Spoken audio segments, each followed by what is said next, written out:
So I will talk about actually more about fish and how it is compatible with this site protection. So usually like fishery management and managers and conservation management, always there is some incompatibility, and but when we take a look on both sides, they are both focused on conservation actually, but from a different point of view.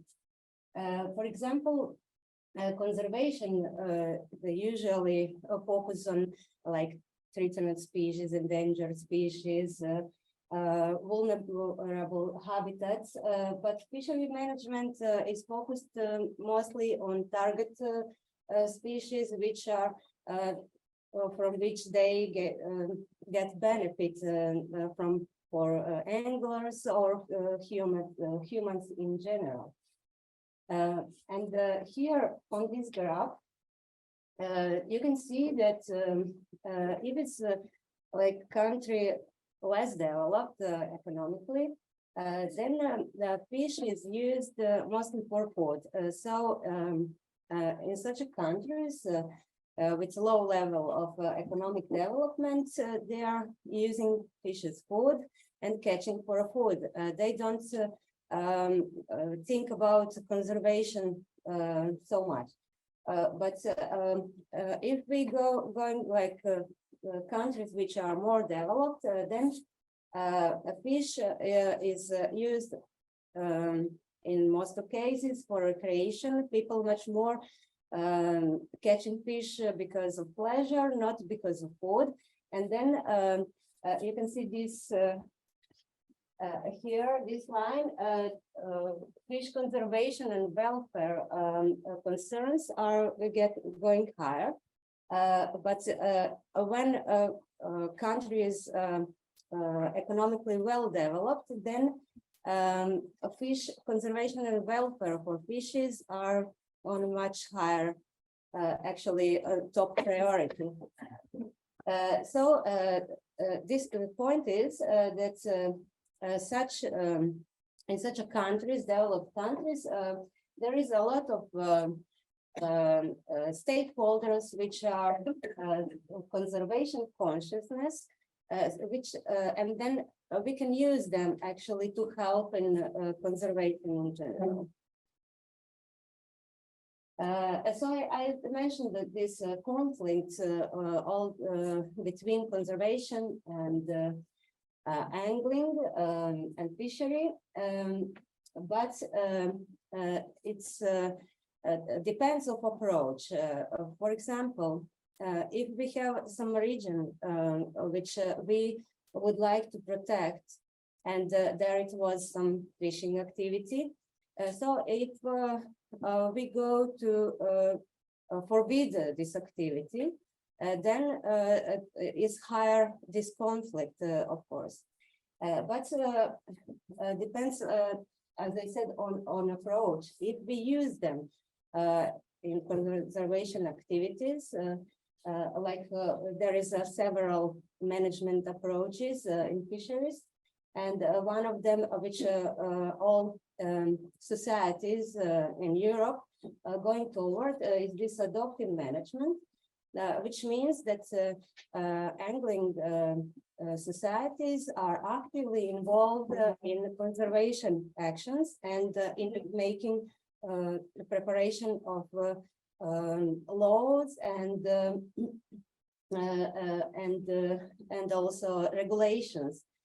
Because from the previous times, like 100 years ago, it actually was anglers noted that decline of some targeted species, so they protecting from previous time, like with fish size, which is allowed to catch, so we know that very well. We can also use and they can have benefits, but if we like manage with them together, like to protect some areas. They can move like their activities on some other place. They will be satisfied if these protected areas is going to their benefit. So these unprotected areas, if there is much more like fish species, much bigger abundance, then they will be satisfied that they moved on some other place, for example.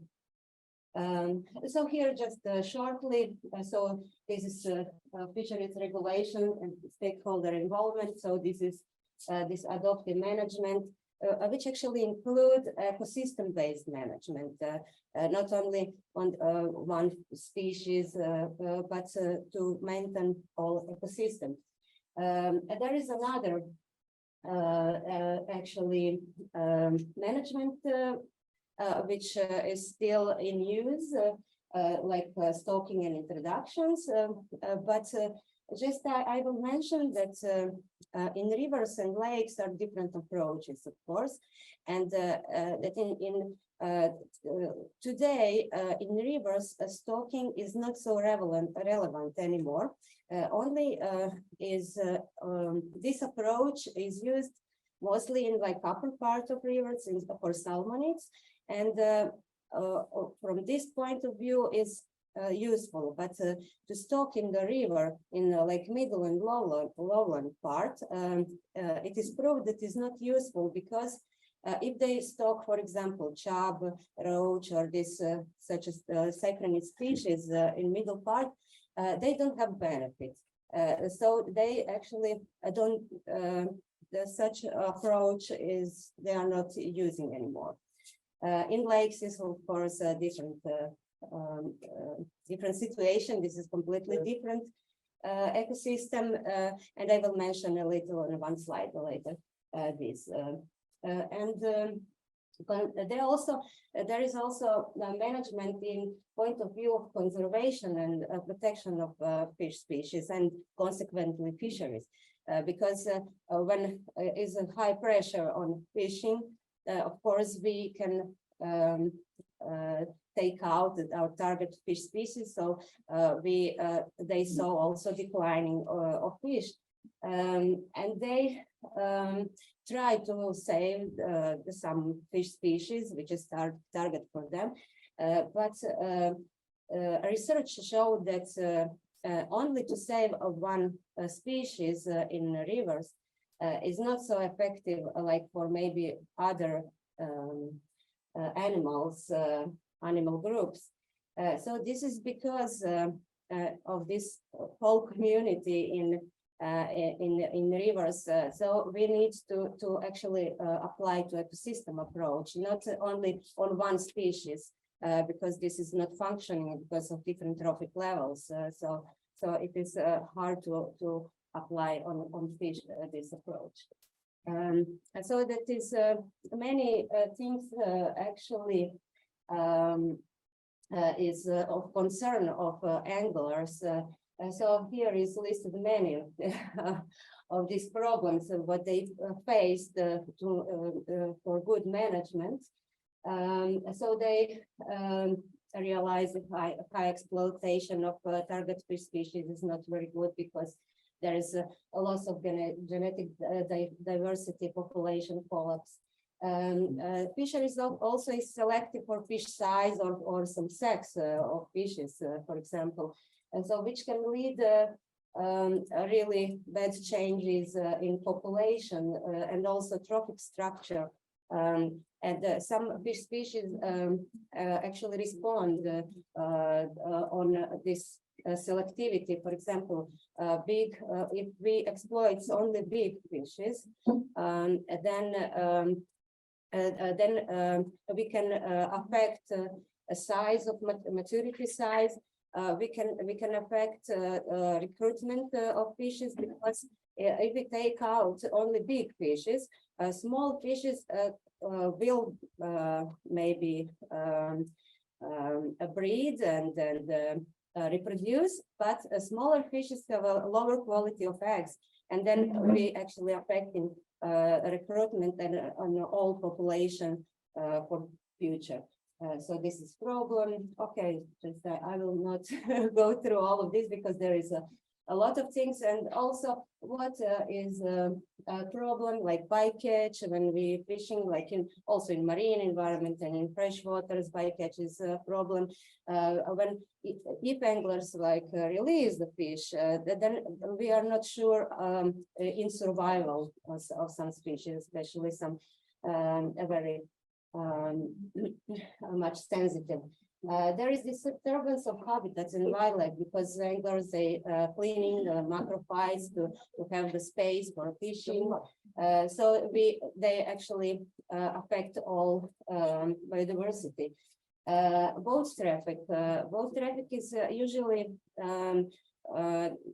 this is more relevant in marine environments, but in big lakes maybe. But in smaller lakes and rivers, usually is forbidden to use boats for fishing because some consequences we can have, like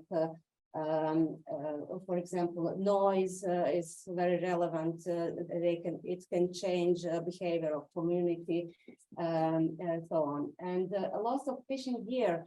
It is a very big problem, and some countries, for example, I know England, they forbid some toxic materials to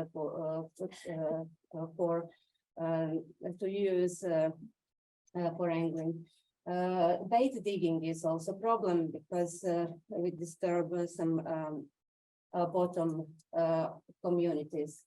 Nutrient inputs because of feeding and so on. And there is stocking and transfer of fish bait. So with stocking, we got a lot of non-native fish species, and there is some other also problems, and also transfer of fish bait. And in most of regulations in Europe now is forbidden to stock with non-native fish species, for example. And it is forbidden to use bait, non-native fish as a bait, for example. But there is some also benefits with fishery. For example, gravel pits.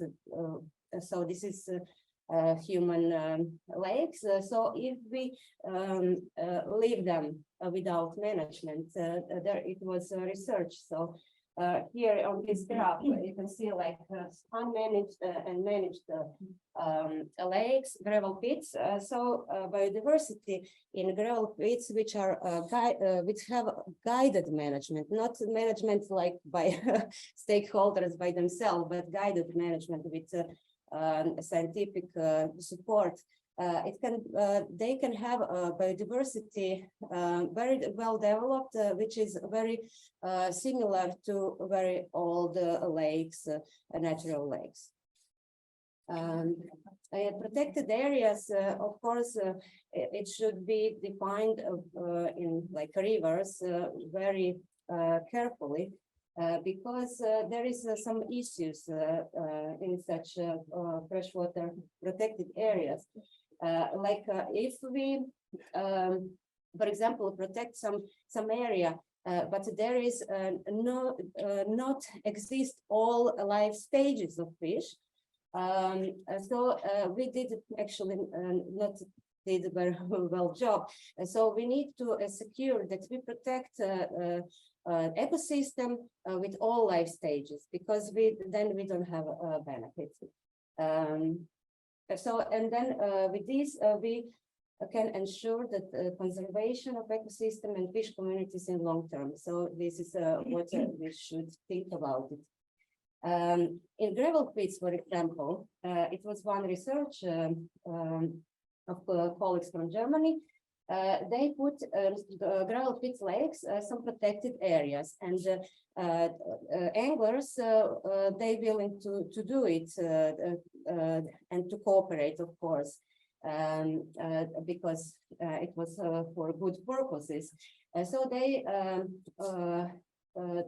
took for next several years. They took samples. So, and then they realized that in this only partly protect partly some lake, it will be benefit for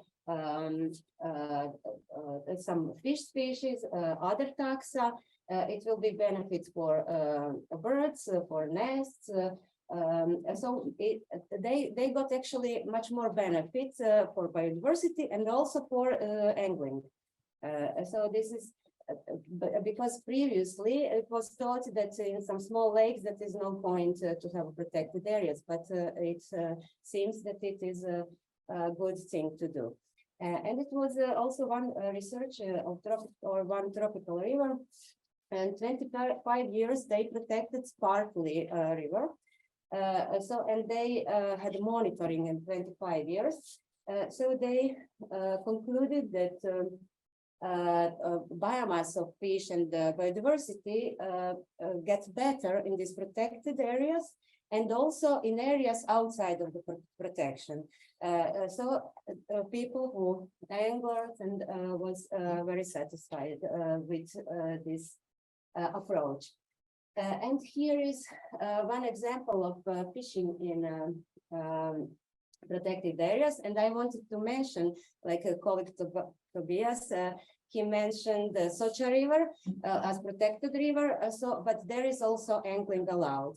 And they, in this point of view, they did a very good job because they removed all non-native trouts. And they preserved only native marble trout, which is really valuable, and also they practicing fishing there. So it is not only protected river, but it's also allowed some angling activity with rules.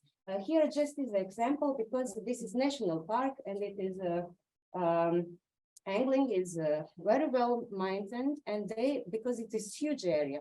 Without this society, they cannot manage a national park because they have non-native species. And if we protect non-native species also, and they actually saw that these non-native species are one of the main threats to native trout there.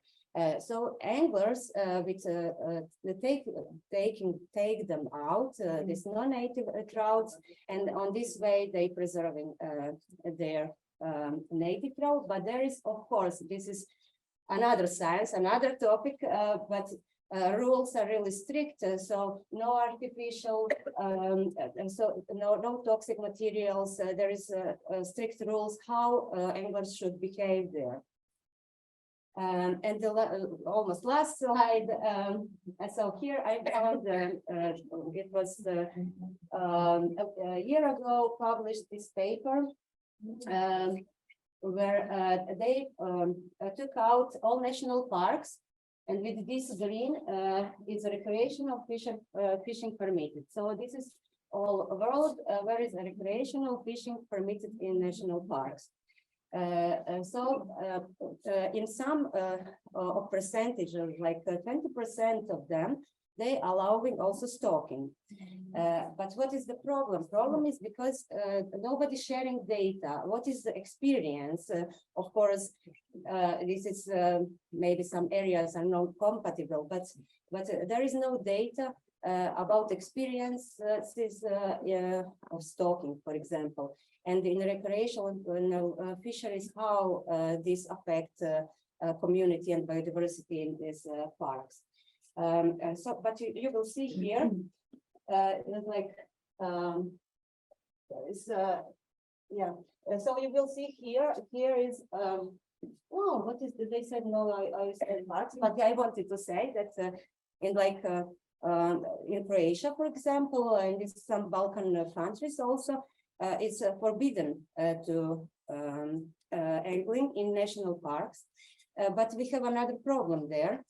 Because of this strict protection, we have illegal fishing. Because like we have the separate laws of fishing regulation and natural protection regulation. And in national parks, there are like some country So fishery regulation does not apply to national parks. So some of national parks, they allowed fishing, but without, they don't behave according to fishing regulations. So they introduced a lot of non-native species there, and it is really a problem. And inspection of our ministry from fishery regulation, they cannot do anything in national parks. So this is another problem what we can speak about. And at the end, just I will say that it is even if we protect areas in some small sizes in running waters, we can have a really good benefits. In lakes, even at small scale lakes, we can have benefits. It can be integrated like angling and protected areas, but should be managed and should be guided and should be done on the way to have benefits of both. But what is lacking? Lacking is management guidelines, like some uniform. This is not done yet in Europe. This is the European Aquaculture Commission actually trying to manage to have some general guidelines of management in point of view of biodiversity and enhancing biodiversity, and also is lacking some approach in these national parks, how they this sharing data and these experiences, because usually when we're stalking, then we don't know what actually happening. Problem can be a very big problem is like biosecurity, which is also there is not enough data about that topic. Yes. Okay. Thank you.